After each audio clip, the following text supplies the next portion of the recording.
There has been a lot of confusion about astral projection, so I figured I'd explain what it is and how to do it. Dreaming is an unconscious astral projection. When you sleep, your soul leaves your body. It literally leaves our 3D physical reality. This is caused by your pineal gland, the most important part of your brain, releasing dimethyltryptamine, also known as DMT. DMT is what propels your soul out of body when you sleep, and when you're about to die or have a near-death experience. The thing is, you do not have control over what your soul does when it leaves your body while you sleep. Your subconscious controls it. The difference between normal sleep and astral projection is when you astral project, you are able to consciously control your soul, and where it goes. Astral projection is basically just conscious sleep. When you start to fall asleep, but wake up right before it happens, you can literally feel your soul coming back into body. That is why you sometimes feel like you're falling. The head exploding sensation, as some people describe it, is the first step to starting an astral projection. That is one of the signs you know that you are doing it right. You feel pressure in your brain, and your body starts to tingle. Then, your whole body goes limp, and if you can control it, your soul will leave your body shortly after. Let me put it this way, so it's easier to understand. If I were to astral project, and I wanted to communicate with someone that is sleeping, it would be difficult for me to do so. I could easily find that person in the spirit realm, aka fourth dimension, but I wouldn't really be able to have a deep conversation with that person because they would appear drunk to me. That's because they're not really conscious. If I spoke to them, they may remember me being in their dream a little bit, but they wouldn't remember most of it. However, if two people are astral projecting at the same time, they can indeed meet up in 4D, have a conversation together, they can even have sex. Yes, astral sex is a real thing. Google it.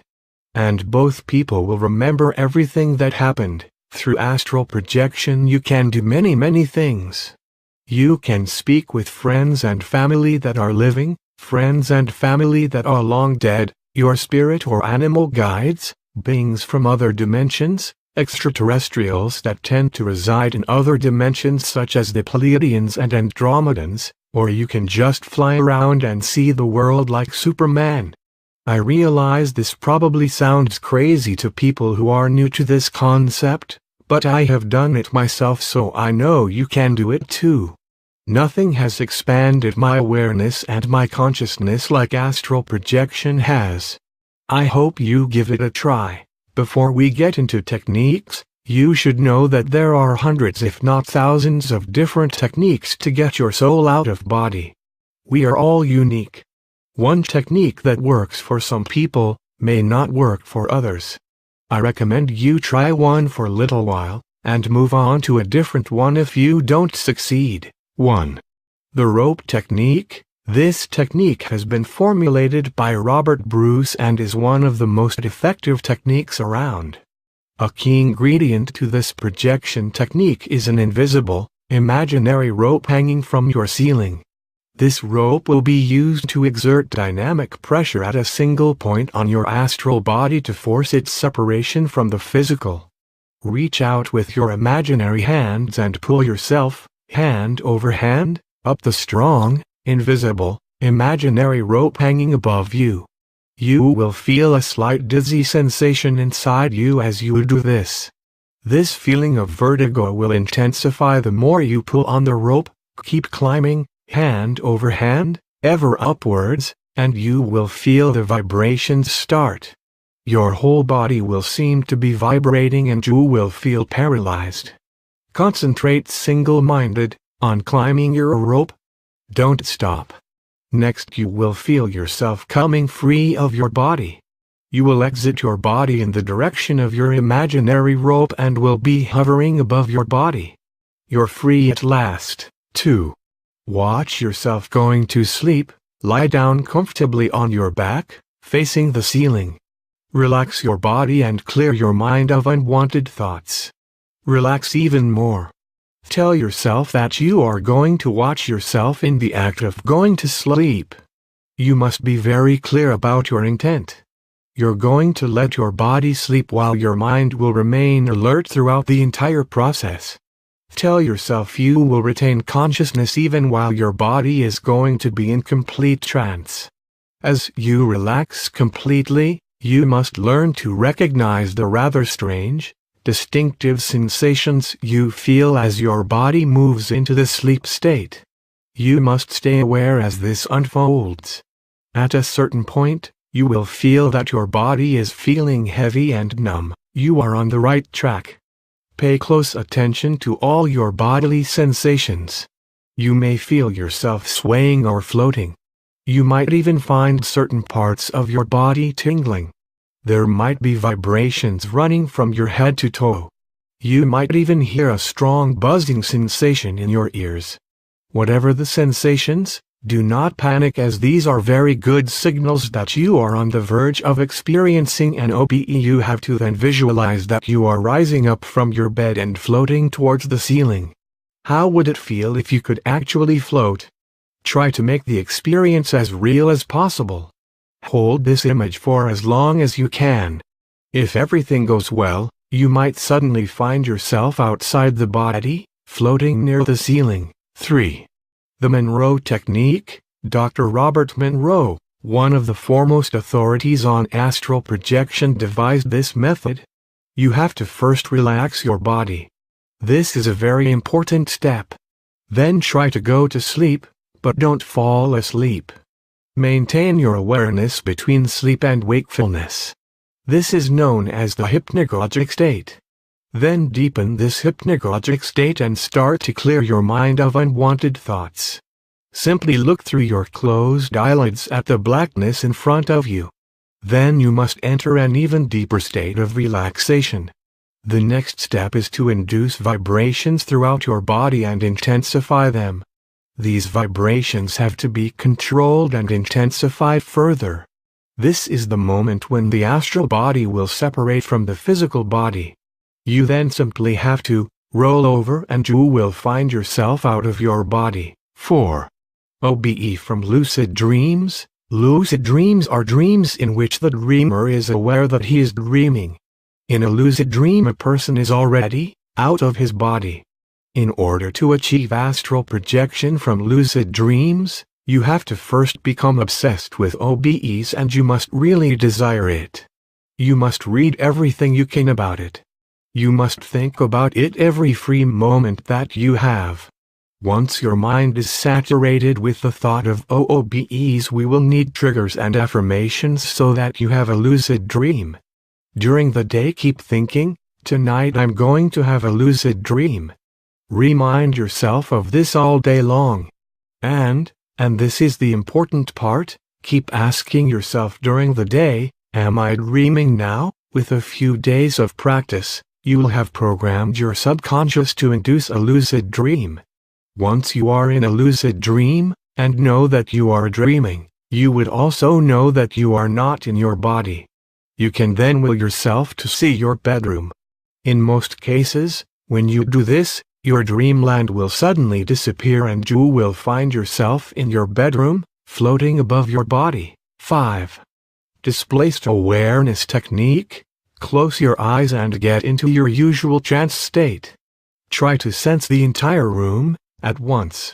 Feel yourself just above your shoulders and seeing all around. Be very passive about what is going on. Then imagine that your astral body is slowly rotating by 180 degrees. Once you finish your mental rotation, your astral head should be where your physical feet are, and your astral feet would be where your physical head is. With this firmly in your mind, try visualizing the room from this new direction. The idea is to forget about where you really are, and displace your sense of direction. When you do this correctly, you will find yourself getting dizzy. This is normal. When you are comfortable with this, the next step is to imagine floating towards the roof. Try to make it as real as possible. you may suddenly find yourself popped out of your physical body. 6. The jump technique. The jump technique, when done well, can wake up anyone in their dreams and make them lucid. However, it does need to be done well. This is how the technique works. We repeatedly need to ask ourselves during the day whether we are in a dream or not. It is important that we do this not just for the sake of asking ourselves the question, but because we really want to know where we are. We should really doubt that we are in the physical.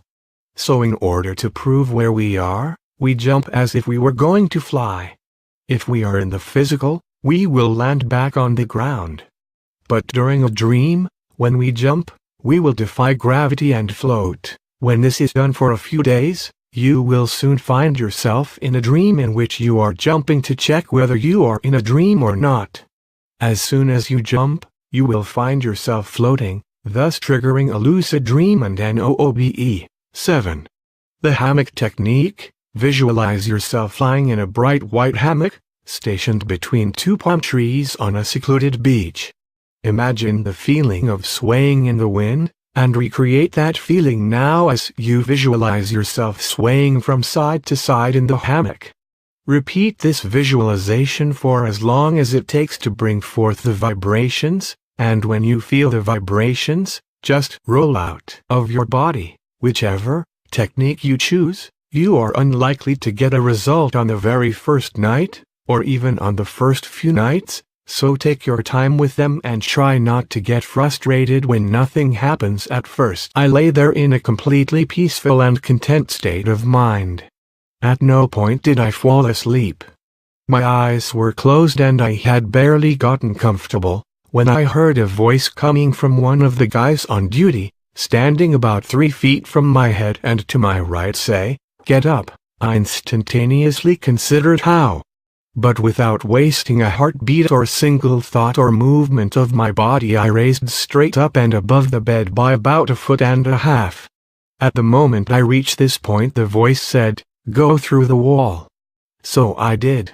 Still in a horizontal position, I floated straight through the wall, head first. As I passed through the wall, all I can say is it was kind of like watching the Starship Enterprise travel through some sort of warp field or plasma distortion. All in muddy browns and earth-tone hues. Once through, I popped out and was flying above grass-covered slopes.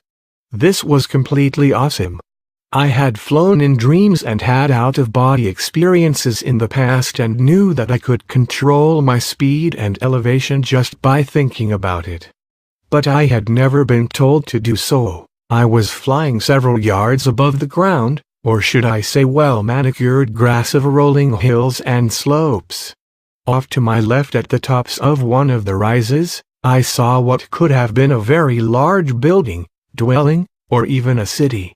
Its size and proportions were not exactly of my concern, but I do remember what it looked like and could draw its design, even today, some 20 years later. Now completely aware of the circumstances I found myself in, I decided to see just what my capabilities were. I flew at varying speeds and heights, higher and faster than I had ever gone before, and with such control, never possible by me before. I decided to accelerate upward and see how high I could fly. At the peak of my flight, I saw what appeared to be crystal, silver or shiny orbs. About 3 of them spread just above and ahead of me, to my right. Then it happened.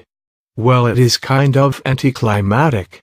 Music lyrics of an earthly nature popped into my head. Something about crystal ships and starship troopers.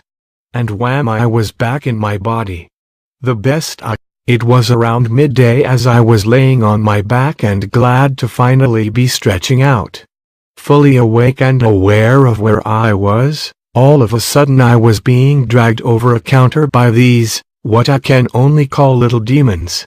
Short little creatures which took many of them to drag me over the countertop.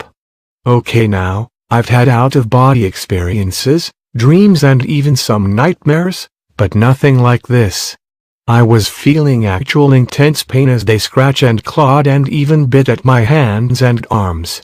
The pain is what was so real. I had never felt pain such as this in my astral or spirit body. After shaking myself back to my physical body, I inspected my hands and arms and was just so glad they didn't leave any marks. Little did I know back then that this was just a warning.